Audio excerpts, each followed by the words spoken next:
We are at the end of nonlinearities in variance chapter, and while we have talked about many important codes and many important methods, including multivariate GARCH models such as VEC, BEC, both of them are quite easy.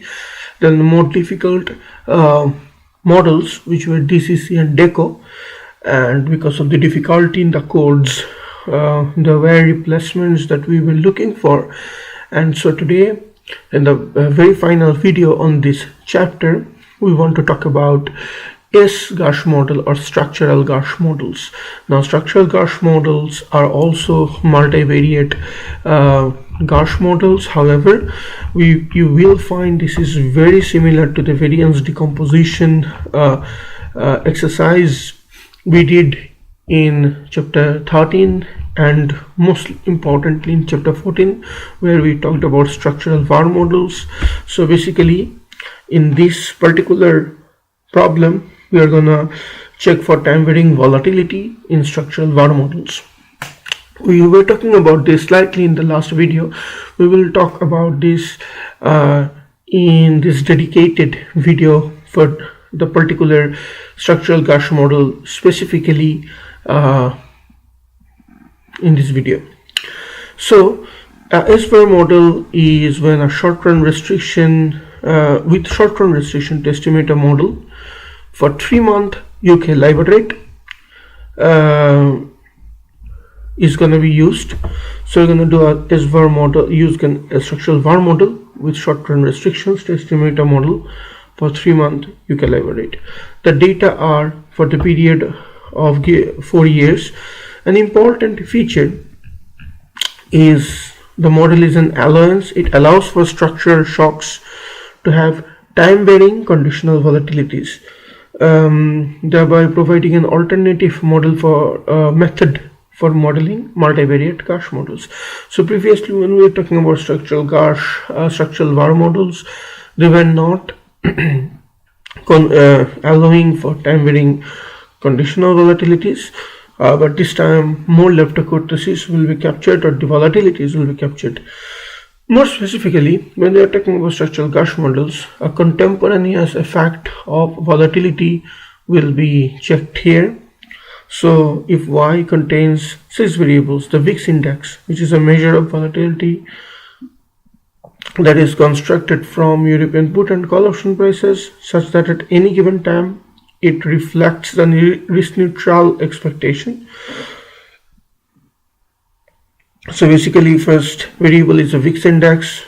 It is a volatility measure that is constructed from options prices, and it also reflects risk neutrality of variance averaged over next 1 month.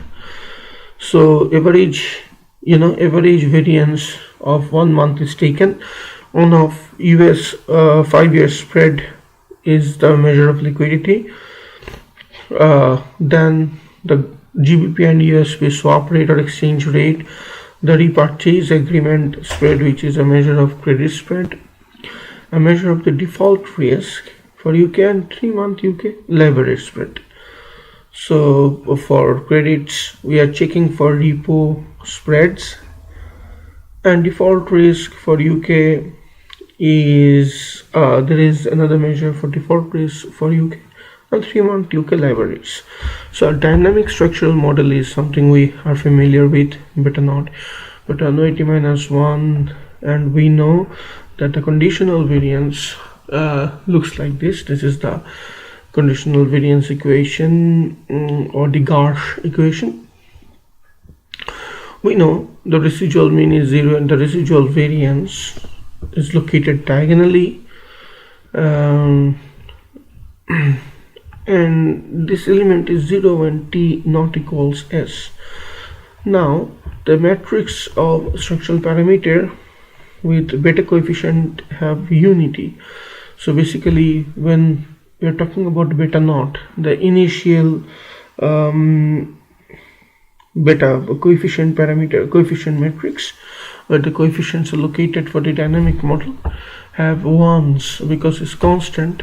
So it has ones down the main diagonal, where k is the order of the lags. So if 2 lag up until 2 lag is order of the lags, and u residual is a vector of independent. This is independent structural disturbances. Remember, standard structural shock and structural disturbances are different. So structural disturbances with having separate GARCH. So each vector has a separate GARCH, one conditional variance.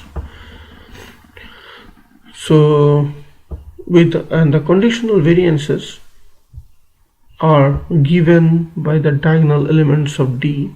So D will capture the conditional variances, because root over D is standard deviation, D will capture the conditional variances. So VAR model is the VAR model from here is, we'll just multiply with beta not inverse, and you get autoregressive parameters that we are familiar with this representation. How we can do a OLS to find beta, and then we find AR from beta. We'll look into it. So first of all, beta 1 divided by beta naught estimated with OLS gives you AR, right? We know that. And the disturbances, the VAR disturbances are different from structural disturbances, and the VAR disturbances are residual divided by beta naught indeed. This is the VAR disturbance representing the VAR disturbance. Fine. Now there is more to that, because we want to bring in standard structural shock and the GARCH volatility, conditional volatility parameter, or the GARCH.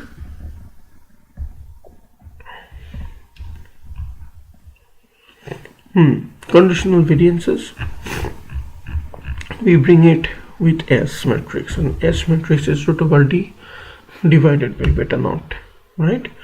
So beta naught, you have U divided by beta naught, okay, and U is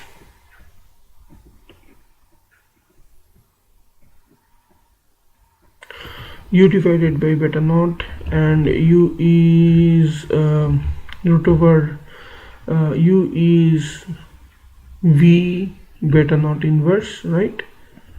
No, sorry, and U is what? Anyway, so U is Z by root over D. Okay, so Z by sigma, standard structural shock. This is something we learned earlier, okay? Because you had a relationship between standard structural disturbances, standardized structural shocks, and conditional variances, and the relationship is, U equals root over D, Z root over D. Z root over D was the relationship, because you had standard deviation. So basically Z was U by the standard deviation, U divided by the standard deviation, or you can write Z U divided by the variance, or you can write Z root over D. Fine.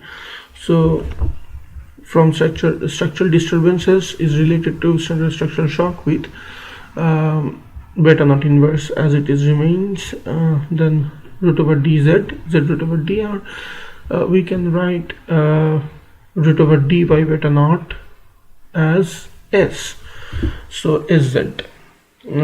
So the structural disturbance equals s multiplied to standardized structural shock. Now S matrix is your conditional variance represented in the main diagonal matrix, which is D divided by beta naught, the initial coefficient where ones are down the main diagonal. So VAR disturbances have time varying covariance this time. So we are talking about the variances. Now let's off diagonal elements are covariances, and they are time varying covariance because the VAR disturbances when multiplied gives you S beta naught inverse, D beta naught inverse, right? So beta naught inverse transpose D. This is what is given to you by VAR disturbances, or with, if you have S, is simply SS transpose. So very important to remember. of diagonal elements is beta naught inverse D, beta naught inverse. And to identify the parameters of the SVAR with a maximum likelihood estimation, because unlike the structural disturbance, the matrix is not diagonal provided that beta naught and hence S are not diagonal. Because S and B naught are not diagonal, those structural disturbances are diagonal. Beta naught and S are not. So volatility of all factors have an effect of all the variables in the VAR, right? So the parameters are identified with a short-run restriction with 1s down the main diagonal, 0s upstairs, and then nothing else changes except for beta 2 1 2 3, beta 3 1. We don't want to check for the effects of others contemporaneous relationships, but we can do it for in other type of studies. The interpretation of structural shock CUT is 6 variables here. All are designed to impact the labor rate as given with the last row. So all will affect the labor rate, right? All will impact the labor rate as given with the last row in the matrix. The variance decompositions are given in the figures and blah blah blah.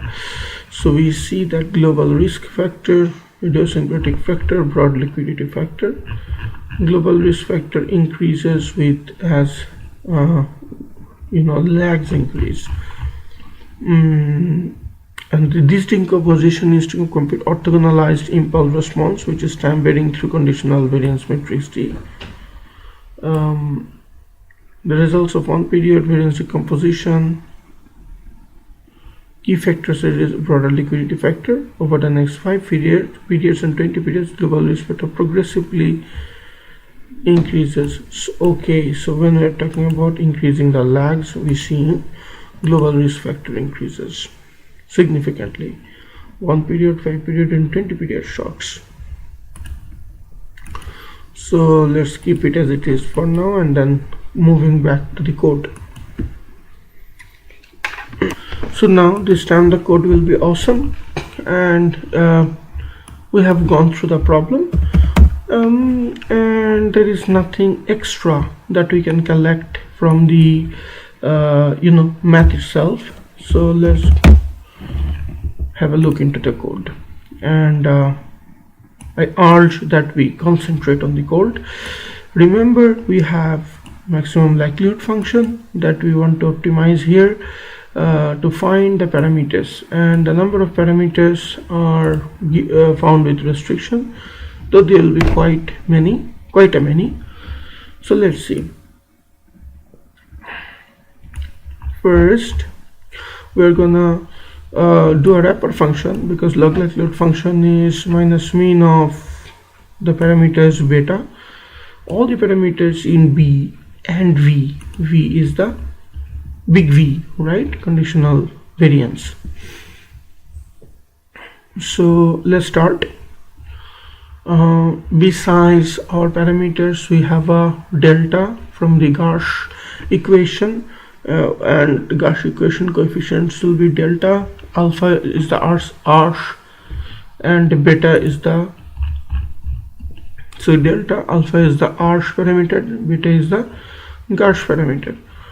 And let's see, we start with the restricted beta naught or beta naught inverse. We call it beta naught inverse, not necessary. This is the beta naught, and so we put the restriction. And how many parameters we have? Obviously we have 6 variables, so you see 5 down the row, 1, then 2, 3, 4, 5, 6, 7. So parameters are increasing in numbers, 8, 9, 10, 11, 12, 13. So it's increasing in numbers, you see. So 1, 2, 3, 4, 5, 6, 7 goes on like that. By column wise we put stock the parameters, and then we have alpha, and because we have 5 variables, there will be 5 alphas, so for each, because each variable in the equation will have each variable in the equation will have a GARCH parameter that is mentioned. So hence we have alpha for each variable. For 5 variables, we have 5 alphas. But do we have 5 variables or not? That's a big question. 1, 2, 3, 4, 5, because we're setting the first variable global risk factor to 1, because global risk factor affects only itself and no one else. So there's no effect of the global risk factor is captured, or in the design global risk factor is not captured at all. Well, in that case, all I can say is removing global risk factor and the restriction, we take 5 variables. No, we are taking 6 variables. My mistake, because 20th is the variable, 21 is the variable, 22 is the variable, 23 is the variable, 24 is the variable, 25 is the variable. So you have 5 parameters, 6 parameters. Beta is also 6 parameters, delta is also 6 parameters, and delta is squared. Now you can ask why delta is squared, because the whole equation is squared, so delta will be squared as well.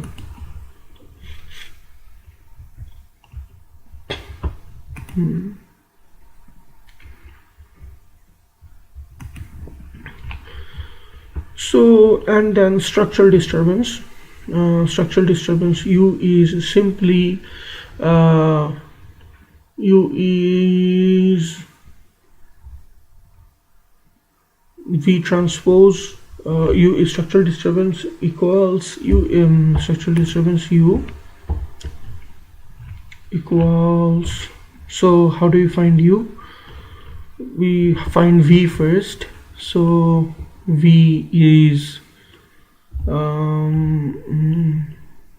how do you find U? We find V first. Okay, V is U divided by beta naught. So structural disturbance, or U equals beta naught, inverse of beta naught, U divided by beta naught, or you take the inverse of beta naught up there, that becomes an inverse itself. So inverse of beta naught, or simply inverse of beta naught multiplied to V. And if V is in rows, make it in columns, because probably V is in rows, so we are transforming it into columns. So inverse of beta naught. So we're finding structural disturbances. Very simple. Then comes the loop function. So for I equals 1 to t, if for the first one we have delta plus alpha sigma square plus beta sigma square, right? Because this is for the very first equation, which is a univariate model. Okay, so structural disturbance is being squared in both cases. In finding D, basically in finding the variance, GARCH conditional variance, which is also D itself, because diagonally we have the variances. Otherwise, when we have I greater than 1, which is 2, 3, 4 more variables, in a multivariate case, you have ut minus 1 squared. So standard of U is unconditional variance being squared. Simply this is a simplification. So ut minus 1 squared, then beta D itself is, D itself, diagonal element, and then comes omega, or in other words, we can represent omega as we can recall, omega or big V, SST. So we have D, diagonal D, the diagonal elements of D only, and we have beta inverse and beta inverse. So basically the important thing to remember here is that this matrix itself is beta inverse. It's not beta naught, it's beta naught inverse. So everything you do will be in inverse already. Okay, so don't get confused with that, because it's very easy to be confused or be drifted away. I was myself being a bit drifted away. That's why there's no specific functional inversion taking place on beta naught. And then with all this information, we jack them in the log likelihood function, where we have half log test by half log sigma square or omega here, which is the conditional volatility representation. Then you have u square divided by sigma square, or instead of u square we have structural disturbances. Now we are using structural disturbances. Structural disturbances are as it is divided by inverse of omega. Fine. So this is the equation for parameter estimation. Then comes the equation to find S matrix, and this is important because S matrix is the heart in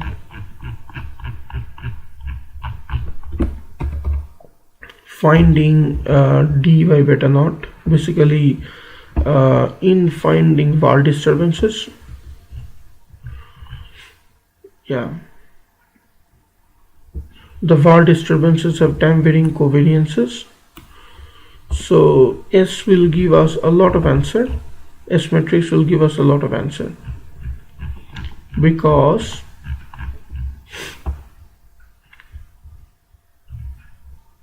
these are the structural shocks.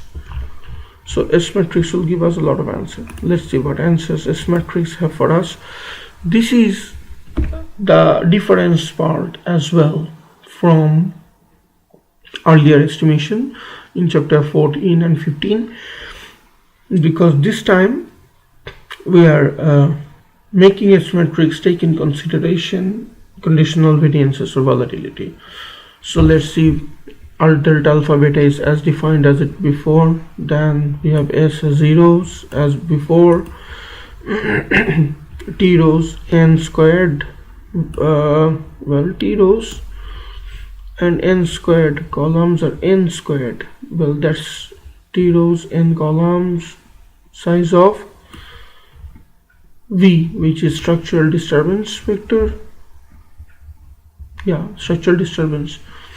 And what, because there are two lags, or basically n squared will be, the columns will be n squared. T rows n squared, meaning if there are like 5 variables, there'll be 25. Oh, make it a square matrix. S is a square matrix, so the whole thing will be squared. Fine, makes sense.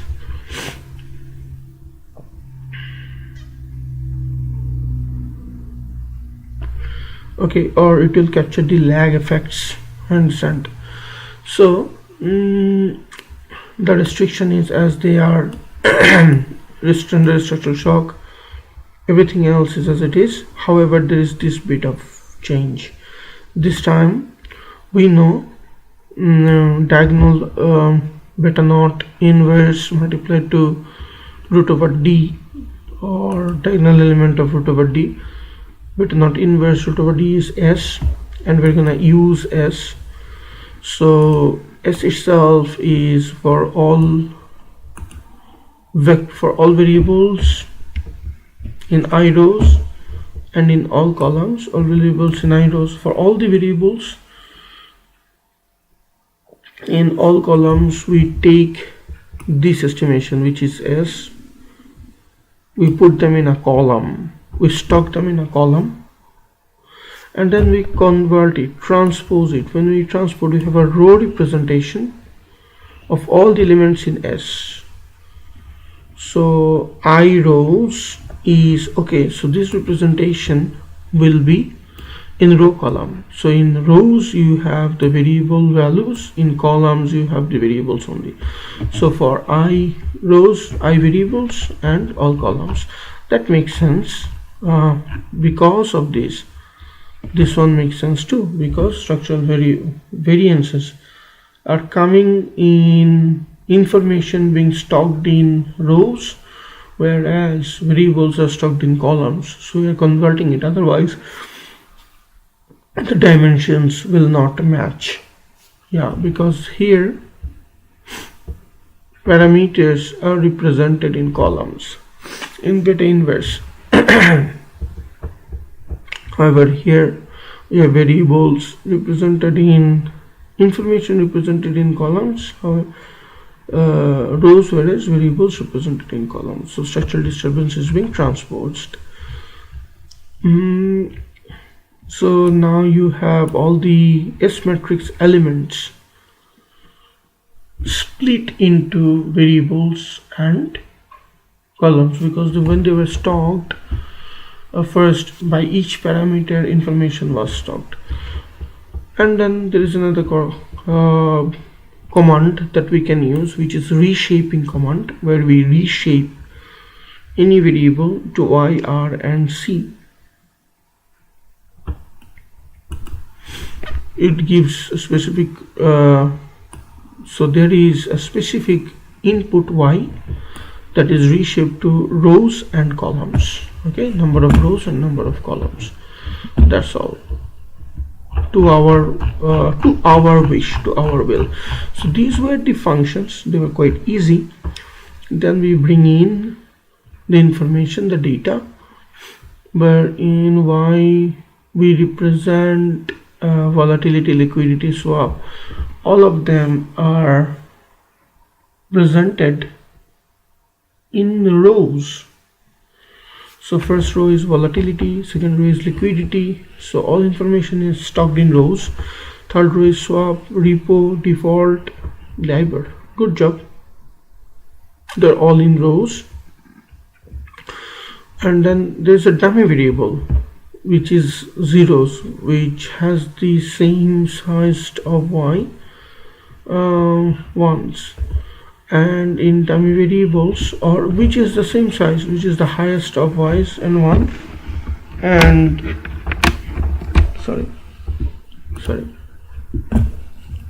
and dummy variables from 913 to end are 1, because we want to allow for structural break in volatility since when the financial crisis began.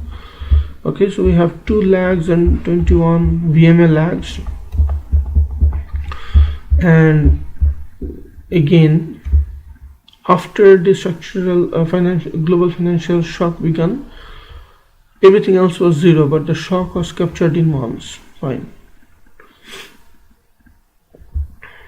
So first let's estimate the VAR with P lags and a constant. So we have Y lag, which is okay. So first, this is what we have always been doing in structural VAR parameter, automated.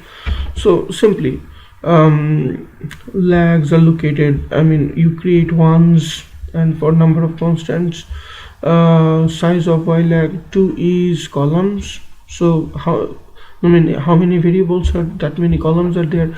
We have discussed this so many times before that that part of block of code doesn't change. They remain as it is. So for Y equals 1 to P, which is up until the lag, we have trimmers. So we have Y lag captured. Then we do OLS, right? We find bar, we find V. Okay, we find, basically bar means we find the coefficient, we find V, and then we find omega, the big V, variance covariance matrix, and then we find S with a Kolesky decomposition, and that was how S was found before of on omega V, right? Earlier. Now this was OLS estimate, and from this OLS estimate with the S, how we estimated S, we find again VAR parameters as before. So want to P, then you can go back and watch the chapter 15 videos to understand in detail how the AL VARs are being prepared. But however, this is autoregressive matrix representation, and the autoregressive matrix is inverted, and so fine, because because they were inverted, and because we're locating our variables in rows and in columns, we are stocking our information. Generally it's the other way around, so inverting. Then after the autoregressive, up until autoregressive parameter, the code is universal. Then comes maximum likelihood estimation with initial value, and this gives us estimation of B and V, right? And log likelihood function, everything. So we want to see our beta parameters, beta coefficient, all the parameters in beta. And then we also run S. And when S is run, we get the S matrix, right? Because beta B and V has already been estimated, we can use them as inputs. Up until this, everything is fine. But however, the new tweak is, after autoregressive parameter estimation, we generally jumped into moving average parameter estimation. But in between, we run the optimization. We create another S matrix with outputs from B and V stored in beta and conditional variance. I think that was structural disturbances that was stored before V is used here, right? Because S requires D, diagonal element, which is V matrix. Makes sense. Then we move on to make moving average, convert autoregressive to moving average, and then we have C matrix where the moving average parameters are located, and from here we construct orthogonalize impulse response from a starting point. Now S changes here because we reshape all the information that is stocked in S at any point or in time. T date is 1. Any point in time, which is basically first point in time, into K by K matrix. We give it a square representation. So basically we want to check for different years. Impulse is again this one being vectorized. So whatever this was had information in variable estimates in rows, or variables in rows, and all the information in columns. And when we take the first variable, the first period variables, estimates, one time estimates, we give it a K by K squared representation, and then we just the transposed S is being vectorized so that they are stocked in column. That is the impulse. And then from 2 to Q, impulse saves whatever is impulse is saved. The TMP values are saved in impulse. All the elements in TMP value is updated in impulse. Oh, they give you actually impulse and TMP, 2 columns, right? And TMP was SS transpose, fine, which is V. So, and impulse is impulse transpose, and really doesn't matter.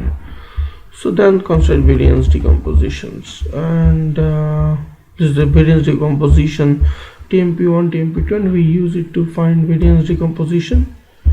And this was shown to us before many times. So reshape q and k square. So variance decomposition over time of labor in terms of factors. So you have the periods and y's and 1 to size of decomposition, rows, 1 column, and then the decomposition is shown, and we graph, because this portion we never used. However, this portion we can avoid and we can go back to our previous type of variance decompositions, but anyway we'll still be dealing with variance decompositions. If we are doing historic decomposition, as we know, we need up until impulse transpose part of the codes, and variance decomposition is not necessary. And for graphing the effects of shocks on instantaneous effects of shocks on labor rate, the decomposition time on 5 and 20 are estimated for 1 to RR. This is the shock size. So we move on. We put that particular block of code earlier, what we have estimated, up from, what should I say, from S. So orthogonal impulse response, the orthogonal impulse response block of code is now running for in a loop. We put them in a loop up until decomposition estimation. Put them in a loop and find a decomposition estimation, just like that, repeating that. And is just from the decomposition function, what do we have? First we have the period 1, 5 and 20. In the decomposition function we have 1, 5 and 20 period.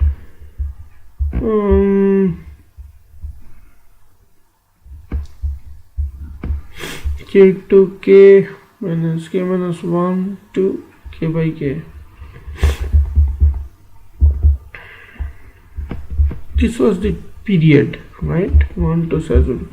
So we specify the particular periods. Fine. And then we can generate the graph for taking columns, which is fine. So this was a bit difficult, but this was an important example of SVAR models or structural GARCH models.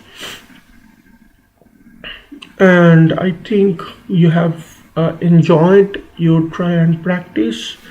And yes, there is a lot of codes that are quite difficult for us to explain, such as this block of the code, a bit difficult to explain. However, we can go on and practice again and again and again when we try out these codes. So that ends nonlinearity in variance chapter, and specifically a very important portion of econometrics. So thank you for having patience with us.